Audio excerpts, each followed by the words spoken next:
এই লাকি আক্তারের ফাঁসি দিতে হবে। ভাইরা আমার, আমাকে ক্ষমা করে দিবেন, কিন্তু আমি এটার পক্ষে না। এখানে আপনারা বিচার চাইতে পারেন, আপনারা ফাঁসি চাইতে পারবেন না। আপনারা যদি এখানে দাঁড়িয়ে ফাঁসি চান, তাহলে আমাদের আর তাদের মধ্যে পার্থক্যটা কি হলো? আমরা ন্যায় বিচার চেয়েছি। আজকে একটা ছোট শিশু মারা গেল, আমি সেখানেও বলবো যে আমরা তার জন্য ন্যায় বিচার চাই। আমরা চাই যে যারা যারা এই ক্রাইমের সাথে জড়িত ছিল তাদেরকে কোর্টে পেশ করা হবে, তাদেরকে প্রতিটা সুযোগ দেওয়া হবে যে তাদের যেন ডিফেন্স লয়ার থাকে। এই সব সুযোগ কিন্তু আমাদেরকে দেওয়া হয়নি, আমাদেরকে বঞ্চিত করা হয়েছিল। বারবার প্রতিটা রাস্তায় আমাদেরকে আটক করা হয়েছিল। আমরা লয়ার দিতে পারবো না, আমরা সাক্ষী দিতে পারবো না, কিছুই দিতে পারবো না, কারণ তখন মব রুল কায়েম করা হয়েছিল। এইখানে দাঁড়িয়ে যেই সিদ্ধান্ত নেওয়া হবে সেটাই হয়ে যাবে রাষ্ট্রের সিদ্ধান্ত। আমি আপনাদেরকে বলে দিতে চাই, এই মবের মাধ্যমে আপনারা হয়তো একদিন জয় হইতে পারবেন, কিন্তু ইতিহাসের পাতায় লেখা থাকবে যে এখানে জাস্টিস করা হয়নি, এখানে মব রুল ছিল। জানি যে কথাগুলো বলছি অনেকেই পছন্দ করবে না, তবে যেহেতু দায়িত্ব দিয়েছেন, রাজনৈতিক একটা দায়িত্ব পেয়েছি, আপনাদেরই শুভাকাঙ্ক্ষী হিসাবে আপনাদের সামনে দাঁড়িয়েছি, এই তিতা কথাগুলো বলা খুবই জরুরি। আমার বাবাকে যখন হত্যা করা হয় তখন একটা জিনিস আমি বুঝতে পেরেছিলাম, আপনারাও বুঝতে পেরেছেন, রাজনীতির মধ্যে ফুল স্টপ বলে কিছু নাই।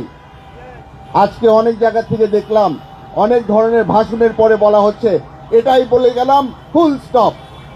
রাজনীতিতে ফুল স্টপ বলে কিছু নাই। সালাউদ্দিন কাদের চৌধুরীকে যেদিন হত্যা করা হলো, শেখ হাসিনা মনে করেছিল সালাউদ্দিন কাদের চৌধুরীর রাজনীতিতে আজকে হয়ে গেল ফুল স্টপ। 2025 সাল চলছে, সালাউদ্দিন কাদের চৌধুরীর রাজনীতিকে আমি এগিয়ে নিয়ে যাচ্ছি। ফুল স্টপের পরে আমি এসেছি, ফুল স্টপের পরে আপনারা এসেছেন আজকে বিচার চাওয়ার জন্য। আপনাদের মাথায় রাখতে হবে যে বাংলাদেশের রাজনীতি প্রতিদিন চেঞ্জ হতে থাকে।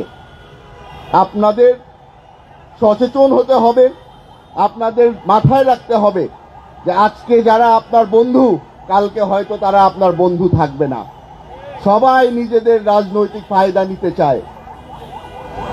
এখানে যখন গণজাগরণ মঞ্চ হয়েছিল তখন কত মানুষ ছিল বলেছিল এই গণজাগরণ মঞ্চকে আমরা সমর্থন দেই। আজকে তারা কোথায়? লেজ গুটিয়ে পালিয়ে গেছে। তারা এখন আর ইমরান এই সরকারকে চিনে না, তারা আর লাকি আক্তারকে চিনে না, তারা শেখ হাসিনাকেও চিনে না। তারা এখন নিজেদের যান বাঁচানোর জন্য ব্যস্ত। আপনারা চিন্তা করে দেখেন, আজকে আমরা এখানে হয়তো খুব কম মানুষ এসেছি। যখন গণজাগরণ মঞ্চ হয়েছিল লক্ষ লক্ষ মানুষ, বাস ভরে ভরে প্রতিটা জেলার থেকে মানুষ এসেছিল। এরা কি চেয়েছিল? বিচার চেয়েছিল? এরা কেউ বিচার চায়নি, এরা চেয়েছিল ফাঁসি আর এক প্যাকেট তেহারি, এর থেকে বেশি আর কিছু চায়নি। চিন্তা করে দেখেন কত কম খরচের মধ্যে কত বড় একটা অপরাধ হয়ে গেল। কতগুলো মানুষ জান হারালো, কতগুলো মানুষ তাদের পরিবারের থেকে বিচ্ছিন্ন হয়ে গেল, কতগুলি পরিবার ধ্বংস হয়ে গেল। এদের মনের মধ্যে কোনো কষ্ট নেই। আপনারা এখানে এসেছেন, আশা করি আপনারা সুযোগ করে দিবেন যেন আপনাদের পাশে দাঁড়াতে পারি। এখানে কিছু কিছু সিদ্ধান্ত অনেক বড় বড় নেতারা নিচ্ছে, যারা অনেক ধরনের নাম, অনেক ধরনের পরিচয় দিয়ে আপনাদের সামনে আসছে। আপনাদেরকে আমি অনুরোধ করব, আপনার যদি ঈমান শক্ত থাকে, আপনার যদি বিবেক ঠিক থাকে, আপনারাও এই ভুল সিদ্ধান্তর বিরুদ্ধে রুখে দাঁড়াবেন। আমরা এখানে সকলেই মানুষ, সকলের মধ্যে ঈমান আছে। আশা করি এটাকে আপনারা কাজে লাগাবেন। মবের মধ্যে সবচেয়ে বড় দোষ হচ্ছে গিয়ে কেউ যদি কোনো একটা পপুলার কথা বলে ফেলে যেটা আওয়াজ খুব সুন্দর লাগে আমরা তার পিছনে ছুটে যাই। আপনারা আজকে আমার পরিচয় দিলেন আমার বাবার ওই স্লোগান ধরে। অনেকেই আমাকে বলছে যে আমি রাজনীতি করছি ধর্ম নিয়ে। ভাইরা আমার, আশা করি আপনারা বুঝতে পারবেন যে আমি এই স্লোগান রাজনৈতিক কারণে দেই না। আমি এই স্লোগান দেই আমার বাবাকে স্মরণ করে। আমি এই স্লোগান দেই আমার ইমানের পরিচয় দেওয়ার জন্য। আশা করি আপনারা আমাকে ভুল বুঝবেন না। আশা করি আপনারা আমার পাশে থাকবেন আর আপনারা আমার সাথে একসাথে স্লোগান দেবেন, নারে তাকবীর, নারে তাকবীর, নারে তাকবীর। ইনশাআল্লাহ আপনারা যখনই আমাকে দাওয়াত করবেন আমাকে আপনাদের পাশে পাবেন। আসসালামু আলাইকুম। সম্মানিত উপস্থিতি, আপনারা জানেন কোরআনের পাখি আল্লামা সাঈদীকে ফ্যাসিস্ট সরকার খুনি হাসিনা ক্লিনিক্যালি ডেথ করেছিল। আমরা সেই দিন ঢাকা শহরে চেষ্টা করেছিলাম তার জানাজা আদায়ের জন্য, কিন্তু ফ্যাসিস্ট সরকার আমাদেরকে ঢাকা শহরে জানাজা পড়তে দেয়নি।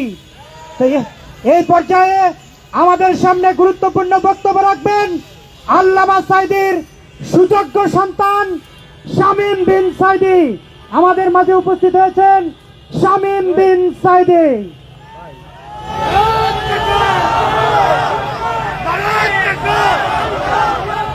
আলহামদুলিল্লাহি রাব্বিল আলামিন, আসসালাতু ওয়াসসালামু আলা সাইয়্যিদিল মুরসালিন ওয়া আলা আলিহি ওয়া সাহবিহি আজমাইন।